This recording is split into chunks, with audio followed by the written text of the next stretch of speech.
বরগুনা জেলার বিস্তীর্ণ মাঠ জুড়ে এখন সোনালী আমন ধানের হাতছানি। এবছর বিভিন্ন দুর্যোগ কাটিয়ে ভালো ফলন পেয়ে কিছুটা স্বস্তিতে কৃষকেরা। এর মধ্যে পেকে গেছে সব জমির ধান। কষ্টের ফলানো সোনার ফসল ঘরে তুলতে ব্যস্ত কৃষক কিষানীরা। কৃষি বিভাগের সহযোগিতায় কম্বাইন হারভেস্টার মেশিনে কাটা হচ্ছে মাঠের ফসল, ফলে খুশি কৃষক। এই মেশিন যাওয়ার পর হইতে আমাকে অনেক সুবিধা হয়েছে, কৃষকও অনেক বাজিয়ে গেছে। করে আল্লাহ দিলে মনের উপরে যাইব।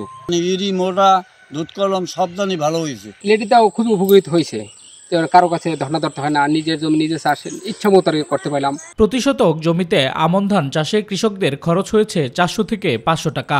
বর্তমানে বাজারে আমন ধান প্রতিমন বিক্রি হচ্ছে 1000 থেকে 1100 টাকায়। ফলে বাজার দর ভালো থাকায় লাভের আশা করছেন তারা। আমাদের ফলন খুবই আলহামদুলিল্লাহ ভালো, ইনশাল্লাহ আমরা খুশি। সরকার যেভাবে ধান কেনাকাটা করছে এভাবে যদি থাকে তাইলে কৃষক বেঁচে থাকতে পারবে। কৃষি বিভাগ জানায়, জেলায় দুর্যোগের কারণে আমন ধান রোপণে দেরি হলেও পোকামাকড়ের আক্রমণ না থাকায় ভালো ফলন হয়েছে।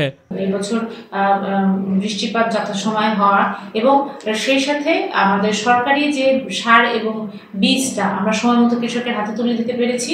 সেই সাথে আমাদের মাঠ পর্যায়ে যারা উপসহকারী কৃষি কর্মকর্তারা ছিলেন তারা যত সময় কৃষকদের প্রয়োজন মাফিক পরামর্শ দিতে পেরেছেন।